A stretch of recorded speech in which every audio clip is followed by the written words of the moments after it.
Nestled along the picturesque banks of the Ohio River, the town of Beaver, Pennsylvania, wears its history like a well-worn cloak. In this quaint town, where each building holds a piece of the past, the discovery of an unexpected treasure unfolded during the routine demolition of an old house.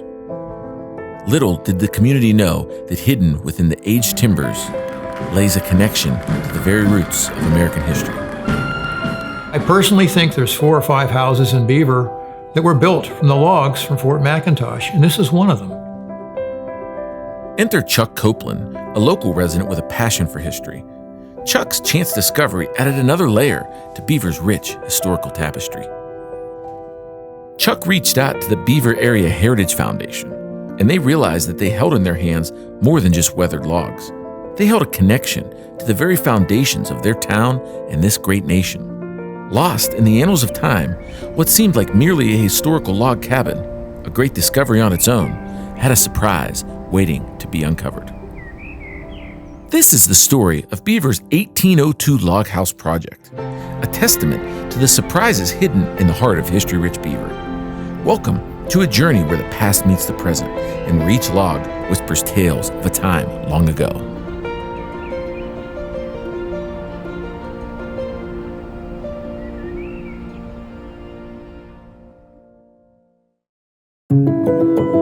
So Chuck, where did we find out about this house? Well, actually, my mother called me and she said, you know, they're tearing a house down right across from Myers Quick Lube. I saw that today. You might want to go down there and see if there's anything important in that house. I'm Chuck Copeland. I've been part of the Heritage Foundation probably since its beginnings, really, in 1967. I was here when we found this structure and been part of it ever since. I pulled over to where the house was, and I saw there was a knoll post laying in the front yard, actually kind of stuck, you know. And I thought, well, they're throwing all the good stuff away. So I went inside and I talked to a couple guys that were in there with spud bars. He says, we're not doing very good. We can't get these railroad ties to come apart. And I looked at it and I said, well, those are logs, and those were cut with an adze and an axe. And they're huge. And I said, well, they're not railroad ties, and that means this is a really, really old building. I was on my way to McDonald's at the time. I went down to McDonald's and ran into Bob Firestone and his wife Ann, and I said, you'll never guess what I just saw. I was over on Georgetown Lane and Buffalo Street, and they're tearing that house down, and Heritage Foundation really needs to look into that. When you looked at it from the outside, you couldn't tell that it was a log house underneath it. It had red siding on it, and it had morphed over the years to being a log house to a colonial house, and it actually had Victorian parts, which is the newel post that you're talking about. I'm Ed McLaughlin. I've been involved with the Heritage Foundation for every bit of 25 years, I think. I don't remember how it all happened, but I think I might have been asked to make a phone call to the then current owner, which was Skip Skocich. He owned the building next door, was clearing this lot to sell or build a house. He couldn't wait to get that down. He was in a big hurry. We called Skip, and Skip said he would cooperate with us on that. But prior to doing that, we asked a historian from Pittsburgh to come down and authenticate the logs, which he did. So they were looking at the rings on the logs, and they matched them up with other trees that were cut in the same time period. So they knew when these logs were cut. And I believe they said it was about the same time, 1778. It makes perfect sense that that log house would have been there too, because where the location at Georgetown Lane is at the bottom of Tuscarawas Road. It would have been a bar or a place for your last hurrah before you got on the Tuscarawas Trail to go west. Right. And we believe that the first person who occupied this house could have been a religious person, more than likely a Protestant, and people would have come back here for a Christian burial, and they would have been buried in Clark Park, which was the first cemetery in Beaver.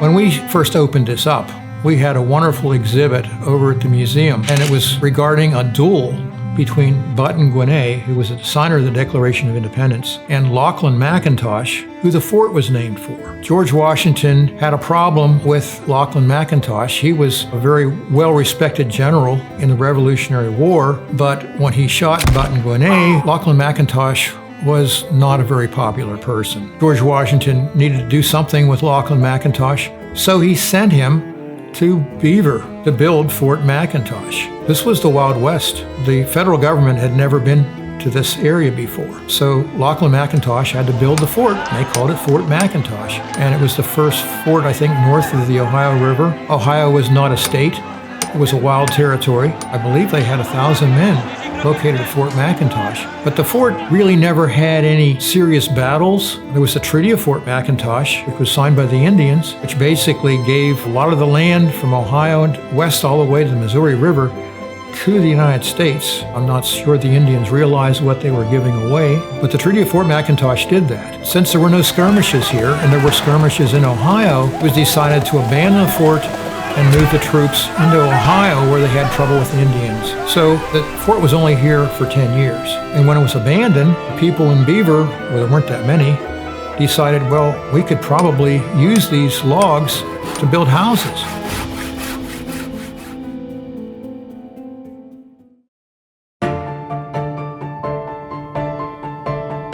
If I remember, Chuck, we got a hold of the Heritage Foundation, the board, and authorized them. We didn't really have a plan for the logs, but we knew we wanted to save them. We had no idea what to do with it, but I had some ideas of what we might do because I was working on the museum at the time. I said, you know, we've got a big lot over there on the other side of the proposed parking lot. So I went ahead and said, look, if we're going to do this over here, I'll put all the utilities in so we're ready to go when we are ready to build something there. And thank goodness we had the borough involved because they allowed us to store their things. Skip gave us those 2 defunct flatbed trailers. Yeah, absolutely. We stacked the logs on them, and then we took them down and parked them down by the water plant for several years. I think for 5 years. Because we had no money. There was no money and there was nobody to push it. In fact, I kind of remember that Bob Smith said, you know, we have to have a reason to do this.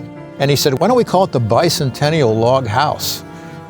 I'd forgotten that. Yeah. That's exactly right. And Bob always had great ideas. The Bicentennial of Beaver was coming up in 2002. Right. You know, we're doing the Bicentennial Streetscape. We called it that because we wanted to have a name for it so we could get donations for it and get people excited about a renovation, renewal of the downtown of Beaver. And he says, you know, we could also do a Bicentennial Log House.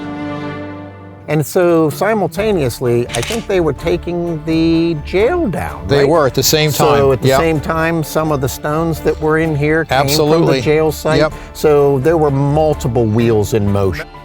The word got out, and I remember Bachman Crane coming with the crane because we couldn't lift the logs down because it was a 2-story house, right? Right. So they lifted them down, and each log was laid out, stamped, and numbered so we would know how they went together. We just had other things from the jail and from stone and from different things that people contributed to turn it into what it is today, which was designed for educational purposes for kids. Yep. That was it. The time frame for doing this building was about a year. When we first started to dig it out, we came to the realization that this was not an easy dig because it's all this slag that was dumped in here over the years from the steel mills to fill this area up. One of the first things I realized, this was acidic and you couldn't pour concrete on it. So we had to do the excavation and then put plastic down. The plastic would insulate the concrete from the slag. It was not an easy site to work with. But we had very good contractors. I knew the fellas. It worked out fine. And we don't have to worry about the walls sliding in because the slag had solidified into a rock, basically. So that we don't have to worry about the walls caving in the basement. Chuck, do you remember where those stones came from? All those stones in that chimney came from the jail. I got in touch with an Amish guy up in New Wilmington who laid stone and he used hand tools. He didn't use any mechanical saws or anything like that. I brought him down and showed him what we had. He says, yeah, I can build something with that. I just remember them lifting those up there without the assistance of anything mechanical. Right. Those guys just manhandled them up there with a father and a scaffolding. son. Yeah, and a rope and a pulley. And a pulley, yeah. Absolutely.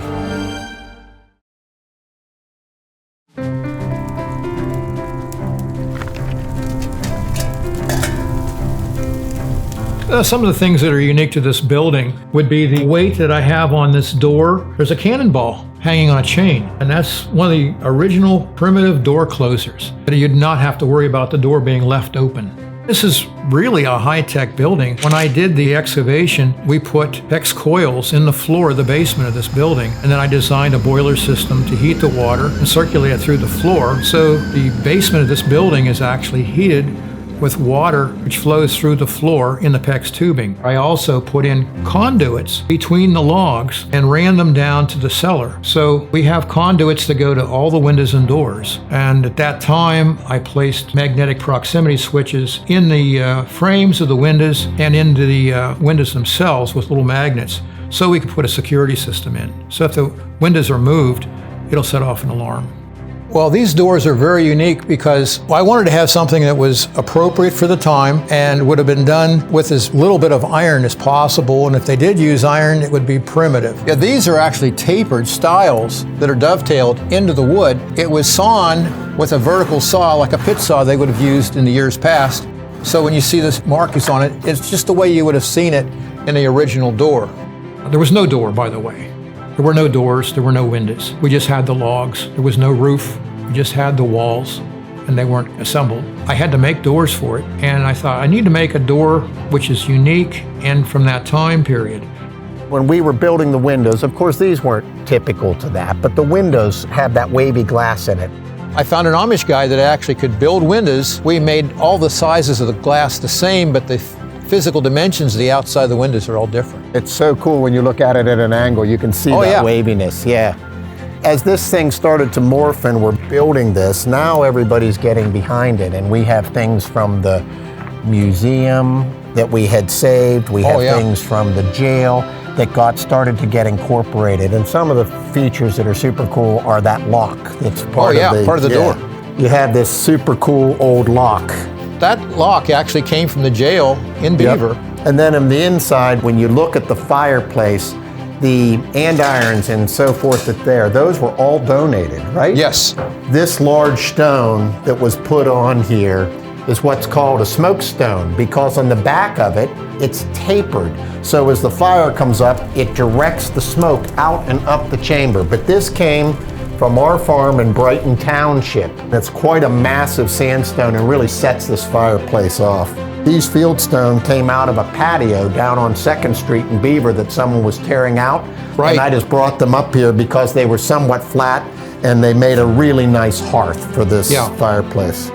We needed access to get to the cellar, and I wanted to have as convenient access as possible for taking things out to the lawn and bringing things in. The hatch was placed right in front of the front door, so if you had a long ladder or something, you could bring it right in. This is done with I call it a pumpkin lid type setup with a recessed latch. You lift this up to open it, and you can just pick this up with a few fingers. And as you can see, the way the hinges are designed, it actually comes up and out of the floor, so there's no hinges to be seen. Then you can lock it in place with this lever, so you don't have to worry about it dropping or going down. Even though it weighs several hundred pounds, there's a garage door spring on this, and also a counterweight, which is hanging down. It's got an iron box that was built onto it, and that actually counteracts the weight of all this heavy wood. This is the fire escape that was donated by Dave Sebastian from his building on the corner of Commerce and 3rd Street. If you remember, when those logs were dated, one of the features that they were very impressed with is that notch that's out of the log itself right there. They believe that that notch was cut out of there, so that could have been a place for the gun to go out, and you could actually shoot out through that. And the same thing with the little window over in the corner. That's just an odd window size and shape that it makes sense that that would have been something that you would have actually looked out of. The openings that we have windows in now were not in the original log house. Right. They would just have a slot or a window like that because it would have been dark, but that's the way it was. And do you remember when they took the logs apart, the chinking that was in the logs down there, which was everything? Anything they could have stuffed in there, stone and mud and debris and wattle sticks and daub, and whatever they could find was in between there. We found the drumstick in the chinking. We found a drumstick in that chinking. And that tells a lot of stories. Because nobody had drums up here except people in the Army. I was familiar with wattle and daub, but that's not something that you'd want to do today. I thought, well, what I can do is I can make something that looks a little bit like that, but it's more modern and very permanent. We had the gaps between the logs. I took galvanized wire mesh and put the galvanized wire mesh in the bottom log and in the top log. Between the wire mesh, we stuffed it with fiberglass insulation. So this is actually an insulated building. And when you see the concrete, it's only a very thin concrete that's put over the wire mesh, hand troweled, so it has that ancient wattle and daub look.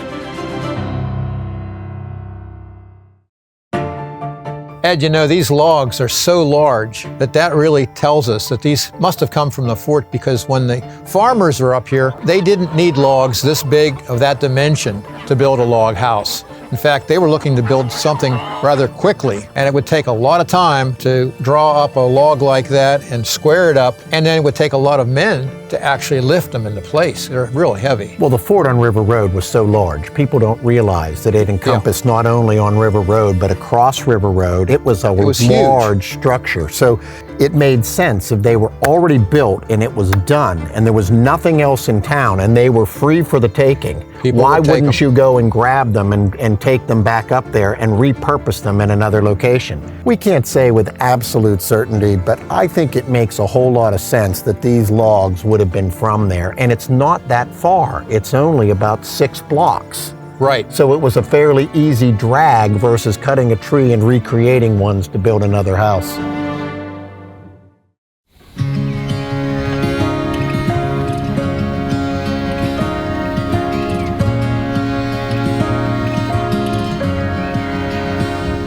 When we built this log house, it sort of morphed into an educational thing too. And then we ended up having the little woodshed here and the fence and the yard. And there's always been a vision here also. At least there's discussion currently about what would be the next generation of a building that's here. So the plans are hatching slowly when the right time comes. There may be more to come to this story. Absolutely. This is an educational component to our museum. Ed, you know, we were so lucky to have the cooperation of not only the Borough of Beaver and the Heritage Foundation, but the whole community got behind this project. None of this happens if you go clear back to the beginning. The cooperation and the synergy we had with Beaver Borough, who has been so wonderful to us. First of all, they provided us this opportunity. We have a 100-year lease on this property. For this, if you remember, we were finishing the museum at that time in a fairly big project. We were in the middle of a streetscape in downtown Beaver. And we're trying to build this log house. And if it weren't for the generosity of, at that time, the PM Moore Foundation really provide the impetus to get this off the ground and to provide the initial funding to get this going. We continue today, even today, still have such a great relationship as the borough sees us as a fabric of the community, and we help one another. So it's all good. Yes. As our journey through time concludes, the 1802 log house stands as a proud sentinel of American history. What began as a chance discovery has blossomed into a living museum where the past and present coexist harmoniously. Thanks to the keen eye of Chuck Copeland and the unwavering dedication of the Beaver Area Heritage Foundation, the Borough of Beaver, and all else involved in this project. This once forgotten relic now serves as a bridge to our heritage. It reminds us of the importance of preserving our history, no matter how hidden or seemingly insignificant it may be. As visitors walk through the doors of this historic house, they step into a narrative that spans centuries, connecting them to the people and events that shaped our nation. It is a place of learning, reflection, and inspiration, ensuring that the legacy of Fort McIntosh continues to live on. The 1802 log house is more than just a structure of wood and stone. It is a testament to the resilience of history and the power of community. Each log and each story told within its walls is a reminder of the rich tapestry that we all are a part of. It reminds us that history is not just a series of events, but a continuous thread that weaves through time, connecting us all. Thank you for joining us on this journey. May this story inspire you to uncover and preserve the treasures of our shared history, wherever they may be found.